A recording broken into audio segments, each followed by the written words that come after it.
दिल्ली विधानसभा चुनाव 2025 में आम आदमी पार्टी को बड़ा झटका लगा है। पार्टी दिल्ली की सत्ता से बेदखल हो गई है। उसके सबसे बड़े नेता अरविंद केजरीवाल नई दिल्ली विधानसभा सीट से बीजेपी के प्रवेश वर्मा से हार गए। केजरीवाल इसी सीट से कांग्रेस की शीला दीक्षित को हराकर दिल्ली के सीएम बने थे। इसके साथ ही पार्टी के दूसरे बड़े नेता मनीष सिसोदिया भी जंगपुरा से चुनाव हार गए।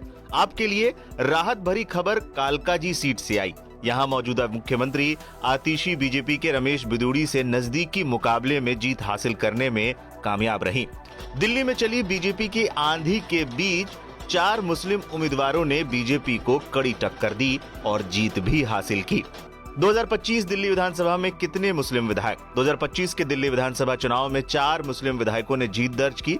चारों विधायक आम आदमी पार्टी के टिकट पर जीते हैं।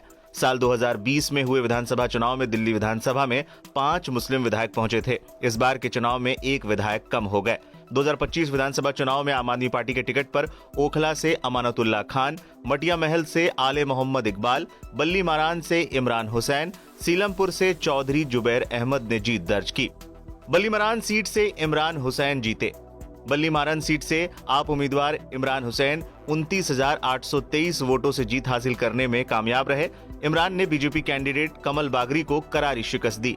इमरान को 57,000 वोट मिले, जबकि बीजेपी कैंडिडेट को 27,181 वोट मिले हैं। वहीं कांग्रेस तीसरे नंबर की पार्टी बनकर रह गई। कांग्रेस कैंडिडेट हारून यूसुफ को सिर्फ 13,059 वोट मिले हैं। मटिया महल सीट से आले मोहम्मद इकबाल जीते। मटिया महल सीट से आप उम्मीदवार आले मोहम्मद इकबाल ने जीत दर्ज की। आले मोहम्मद इकबाल को 58,041 वोट मिले। उन्होंने बीजेपी कैंडिडेट दीप्ति इंदौरा को 42,690 वोटों से करारी शिकस्त दी। बीजेपी कैंडिडेट को 15,351 वोट मिले, जबकि कांग्रेस कैंडिडेट असीम अहमद खान को सिर्फ 10,274 वोट मिले। सीलमपुर विधानसभा सीट से चौधरी जुबैर अहमद जीते। सीलमपुर विधानसभा सीट से आप कैंडिडेट चौधरी जुबैर अहमद 42,477 वोटों से जीत दर्ज की, जबकि बीजेपी प्रत्याशी अनिल कुमार शर्मा को 36,532 वोट मिले। कांग्रेस कैंडिडेट अब्दुल रहमान को यहां 16,551 वोट मिले। ओखला सीट से अमानतुल्लाह खान ने जीत दर्ज की। ओखला सीट से मौजूदा विधायक अमानतुल्लाह खान ने 23,000 से ज्यादा वोटों से जीत दर्ज की। बीजेपी उम्मीदवार मनीष चौधरी को 65,304 वोट मिले।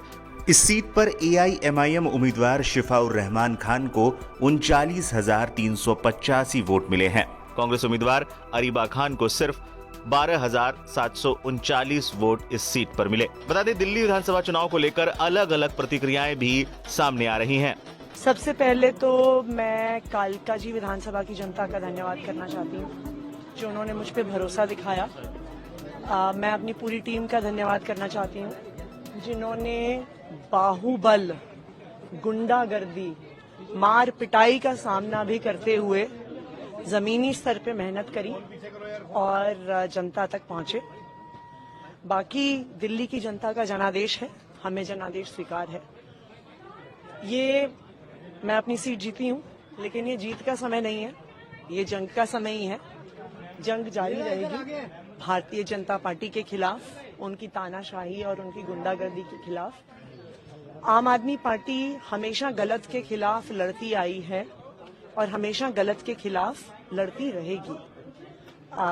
ये जरूर एक सेटबैक है, लेकिन आम आदमी पार्टी का संघर्ष दिल्ली के लोगों के लिए, देश के लोगों के लिए कभी खत्म नहीं होगा। आज दिल्ली के चुनाव के नतीजे आए हैं और जनता का जो भी निर्णय है, जनता का जो भी फैसला है, उसे हम पूरी विनम्रता के साथ स्वीकार करते हैं।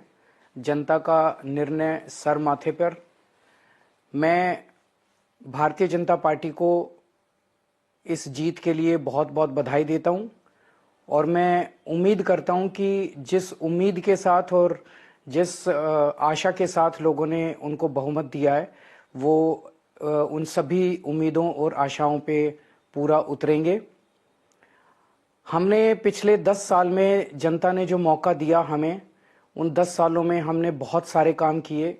शिक्षा के क्षेत्र में, स्वास्थ्य के क्षेत्र में, पानी के क्षेत्र में, बिजली के क्षेत्र में और भी अलग अलग तरीके से लोगों को राहत पहुंचाने की कोशिश की उनकी ज़िंदगी में, और दिल्ली के इंफ्रास्ट्रक्चर को भी हमने सुधारने की कोशिश की।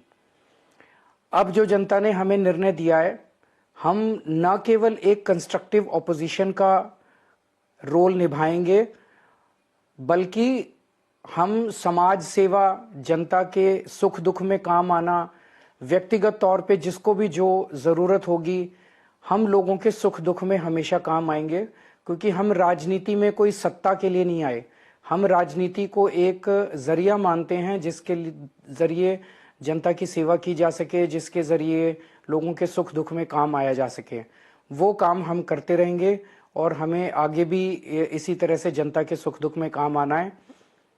मैं आम आदमी पार्टी के सभी कार्यकर्ताओं को बहुत बहुत बधाई देना चाहता हूं। वो बहुत शानदार चुनाव लड़े, बहुत मेहनत की, उन्होंने बहुत कुछ सहा इस पूरे चुनाव के दौरान, उन्होंने बहुत शानदार चुनाव लड़ा। इसके लिए मैं उन सबको, सभी कार्यकर्ताओं को बहुत बहुत बधाई देना चाहता हूं। मैं आम आदमी पार्टी के और ग्रेटर कैलाश में हमारे तमाम सपोर्टर्स, वॉलंटियर्स और डोनर्स जिन्होंने हमारे साथ कंधे से कंधा मिला के इतनी लंबी लड़ाई लड़ी, उनका बहुत शुक्रिया करना चाहूंगा।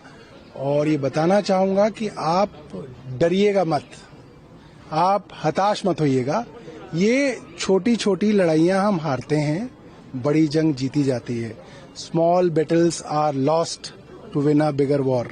तो इसके अंदर कोई डरने की बात नहीं है, कोई घबराने की बात नहीं है, कोई उत्साहित होने की बात नहीं है। हम लोग दोबारा से जो है आगे आएंगे और हम सब जो बेस्ट कर सकते थे हमने बेस्ट किया। मैं ये समझता हूं कि एक विधायक के तौर पे हम जो कर सकते थे अपनी जनता के लिए हमने किया। और जो रिजल्ट है उसके बारे में सोचेंगे कि रिजल्ट क्यों आए, क्योंकि जितने भी रिपोर्टर्स हमारी कॉन्स्टिट्यूंसी में आए, जितने भी आम लोग मेरे यहाँ कैंपेन करने आए, चाहे उन्होंने डोर टू डोर किया हो, चाहे वो रैलियों में घूमे हों, चाहे वो मेरे बिना हमारी कॉन्स्टिट्यूंसी में घूमे हों, सबने देखा था कि हमारा ग्राफ बहुत ऊपर था, हमारी अप्रूवल रेटिंग्स बहुत ऊपर थी। बीजेपी के कट्टर समर्थक भी कहते थे कि हम इस बार जो है चुनाव जीतेंगे। तो ये क्यों हुआ उसके ऊपर जो है इस वक्त टिप्पणी करनी ठीक नहीं है, क्योंकि इस वक्त जो है एक आदमी जीता है, एक पार्टी हारी है। तो आगे इसके ऊपर चर्चा करेंगे। आम आदमी पार्टी के बड़े बड़े लीडर जो हैं वो उनको भी हार का सामना पड़ा, क्या कारण मांगे? कुछ पॉलिसीज वगैरह जहाँ डिसीजन कुछ गलत हुए तो जनता में मैसेज गया? देखिए, जब मेरे यहाँ इतने बड़े बड़े पत्रकार आए हैं, बड़े बड़े चैनल के पत्रकार आए हैं, उन्होंने मेरे पूरे के पूरे क्षेत्र का दौरा किया है, बड़े बड़े अखबार के जर्नलिस्ट ने दौरा किया है, और हर पत्रकार, हर जर्नलिस्ट ने कहा है कि एक तरफा जीत हमारी ग्रेटर कैलाश में हो रही है। तो मैं ये सोचूं कि रात को आखिरी दिन लोगों के मन में क्या परिवर्तन हो गया, मैं समझता हूं कि ये इन चीजों के परे है। होता क्या है कि जब हम हार जाते हैं या कोई हार जाता है तो हम हार के कारण ढूंढने लगते हैं, कोई जीत जाता है तो हम जीत के कारण ढूंढने लगते हैं। मुझे लग रहा है इन सब कारणों के परे कोई बड़ी चीज है, कोई विचित्र चीज है, और वो कभी ना कभी लोगों के सामने आएगी। मगर तब तक मैं आम आदमी पार्टी के तमाम लोगों को कहना चाहता हूं कि अपना दिल छोटा मत कीजिएगा। हम लोग कुछ यहाँ पे लेने नहीं आए थे, हम सब अपना बहुत कुछ छोड़ के आए हैं। हम लोगों ने अपनी बहुत अच्छी अच्छी जिंदगियां छोड़ी, हमने काम धंधे छोड़े हैं। तो ऐसा कुछ नहीं है कि हमसे कुछ छिन गया है। आई थिंक ये एक समय का चक्र है और समय का चक्र वापस आएगा।